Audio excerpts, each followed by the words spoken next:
This is a brand new Kinesis Rise e-mountain bike hardtail, probably one of the more interesting new e-bikes launched this year, which, as you know, are really popular both in the road bike market and the mountain bike market. And one thing they all have in common, apart from motors and batteries clearly, are really high price tags.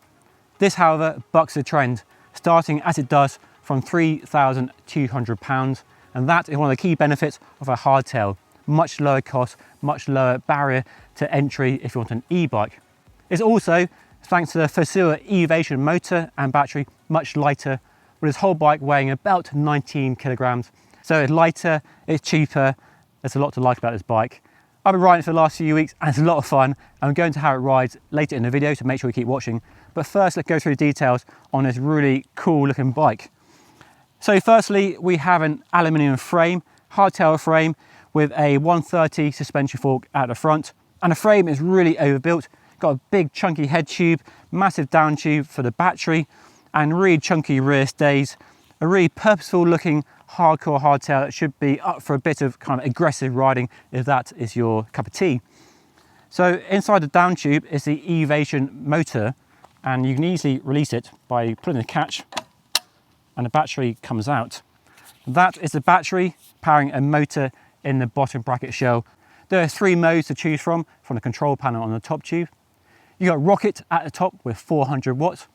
You've got River in the middle with 250 watts. And then you've got Breeze delivering 125 watts. You can also turn the motor off because, remember, this is light enough to pedal as a normal hardtail, well, a heavy hardtail, compared to most e-bikes, which when you turn the motor off are like heavy tugs, really heavy and slow, and you don't want to run out of battery. Not a problem on this bike. The battery is contained in a tough, lightweight aluminium shell to protect it, and a heatsink which serves as a bash guard on the bottom there. And a 2-pin connection for the mains power to charge it up overnight, and an on-off switch and a battery charge indicator there. And it's very easy to plug into the bike, just slot it into the receiving end there. Hey presto, it's that simple. So that's the motor and battery.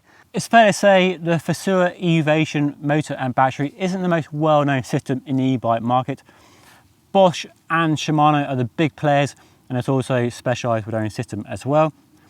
But we're seeing the Fazua Evation being used on road bikes quite a bit, and a few mountain bikes are now looking at this idea of a lightweight, lower power system compared to the quite powerful, really torquey motors from Shimano and Bosch to build a lightweight bike that offers a ride feel more akin to a normal bike. And that is the beauty of the Fazua Evation motor and battery.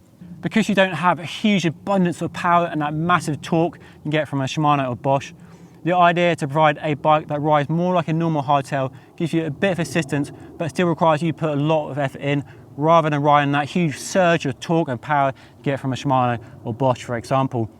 So it should provide a much more realistic, much more natural ride feel, more like a normal bike, a bike that you can throw around more, and a bike when the battery does die, or if you remove it and put in the optional blanking plate, you have a 16 kilogram bike that you can ride as a normal hardtail.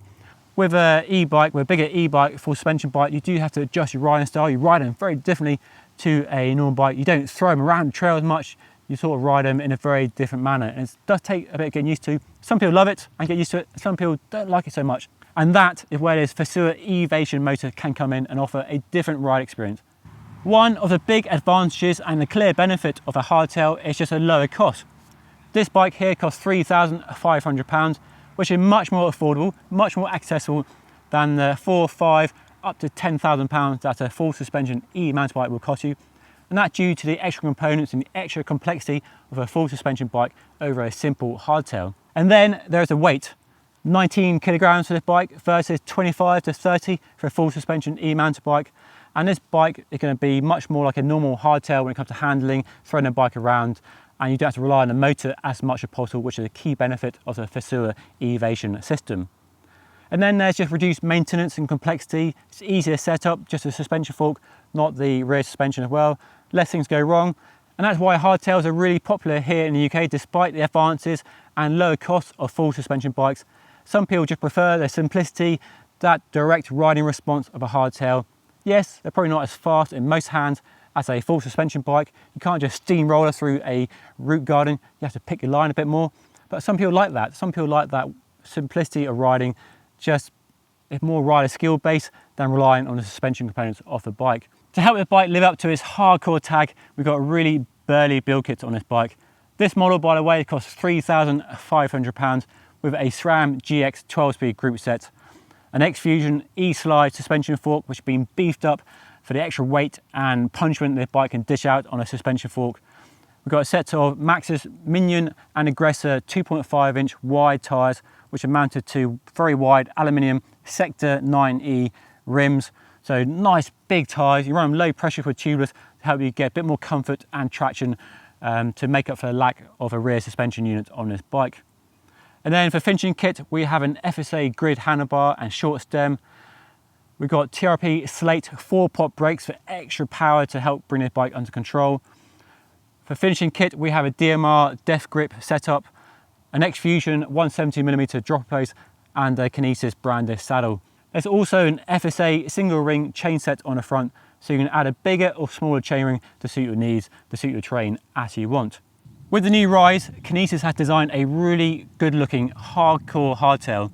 Now here in the UK, hardcore hardtails like this are really popular, and the hardcore tag basically points towards a hardtail that steps away from the cross-country steep and short race bikes that we all know, to a bike that takes inspiration from an enduro bike with a longer, slacker and lower geometry. So a bike designed to really excel on the descents and technical terrain and give you all the benefits of a hardtail, so lower weight, lower cost and lower maintenance. So progressive is really the key word here and a word that applies to the bike. And it's a very overused term, I know, but I think most of us understand what it means. A bike that's definitely pushing towards the limits of what most will accept as a long, low and slack geometry. Also on this bike, when you look at the geometry chart, you'll see the bike sizes are L1, L2, L3 and L4, because rather than choosing a bike by the seat tube length, you go by the reach or the length of the bike, which are something a few other manufacturers are doing as well. So we've got really short seat tubes on most of the bike, so you run a longer dropper post, 170 on the bike, and that means you can size up or size down depending on your preference for reach. So this is an L3, which is more or less a size large, and we have a 485mm reach, which is in line with many other good trail and enduro bikes in this category, which might be termed progressive. We have a 66.7 degree head angle, a 76.5 degree seat tube angle, a 440mm seat tube, and a 170mm dropper post. So all good numbers that point towards a bike that's going to excel and be a lot of fun when you're pointing down and you've got gravity on your side and you're going beyond the 25 km/h speed limit of all e-bikes sanctioned by EU rules. So yeah, it's a really good looking bike, especially the glittery paint job and the glittery logo. So bringing that hardcore hardtail DNA to a lightweight, efficient e-bike system seems like a marriage made in heaven. But is that the case? Well, let's go for a spin and find out.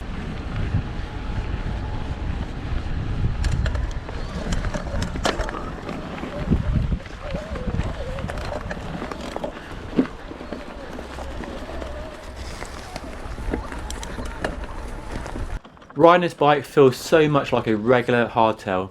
A heavy hardtail admittedly, but much more so than heavier full suspension e-bikes I've ridden in the past. You do have to put a lot more work in yourself through the pedals, but you get a good workout, and I love how normal this bike feels. It makes climbing and longer rides easier, but it's not doing all the work for you, and I like that. The Fazua motor feeds power in extremely smoothly. It doesn't surge ahead in a dramatic fashion a more powerful e-bike can do. It's like a tailwind gently pushing along the trail. One big benefit of the Fazua system is the total lack of drag in the pedals when you go beyond 25 km/h. It's also really quiet too, which is another thing I like about this bike. The lower torque compared to a Shimano or Bosch motor means you can't scramble up really steep climbs as easily. That lower torque also meant at times I was using the higher power mode more often on steeper, challenging trails, and doing this can impact the battery runtime. But there's also less risk of spinning out on steeper, looser climbs from excess power.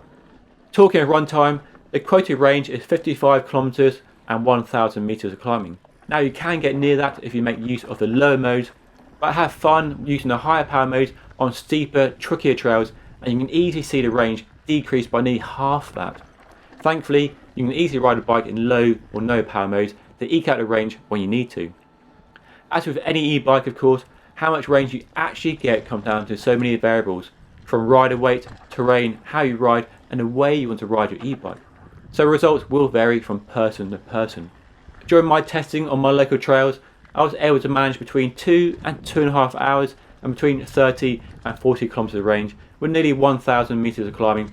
But it does depend so much on how you use the power mode, how much you use that higher power mode, and how conservative you are with how you eke out the battery range on this e-bike.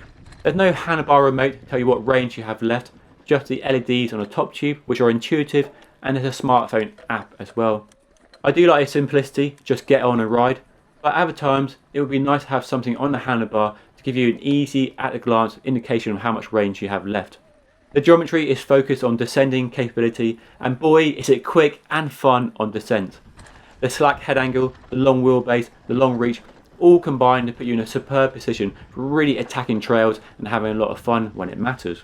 You do have to lean on the suspension fork quite a lot, as with any hardtail, and rely on the fat Maxxis rear tyre at a low pressure to flatten harder impacts and give you traction on rooty climbs. And just like a regular hardtail, you do have to pick your lines more carefully. You can't just plough through the middle of a rock garden and expect to get a smooth ride. But it's on smoother and flowing single track where the Kinesis Rise felt most in its element. It's a really fast, really nimble bike. You can throw it around the trail a lot more easily than a heavier e-bike. You don't have to adjust your riding style as much. And you're getting that helping hand from the Fazua Evation motor with a lovely smoothness and quiet ride delivery.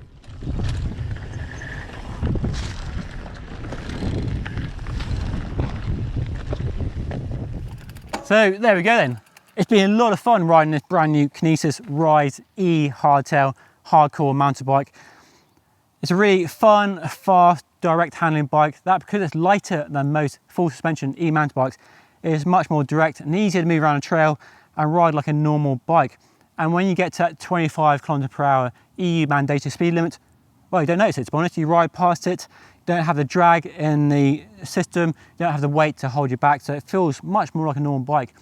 And if you want an e-bike that can give you a more normal riding experience, but with a bit of assistance for bigger hills or longer rides perhaps, then this bike will definitely deliver that experience. You don't have to change your riding style massively like you do with a bigger, heavier, full suspension e-mountain bike.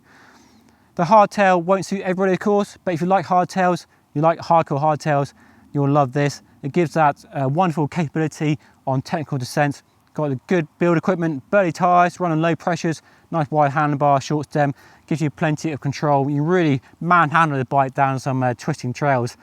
And then when you get to the climb, you've got the motor to help you back up. So who's it for then? Well, it's definitely a niche e-bike. It won't be for everybody, but it'll be for the person who wants a lighter weight system that can provide a more natural, realistic rider feel, a bike they can put a lot of effort into and get a bit of assistance rather than riding that wave of power you get from a more powerful e-bike system. There's less complexity because you don't have the full suspension components on it. It's lighter, which definitely appeals, so you can ride it more like a normal bike, and you can ride it with the motor off as well, which you can't do with many full suspension e-bikes.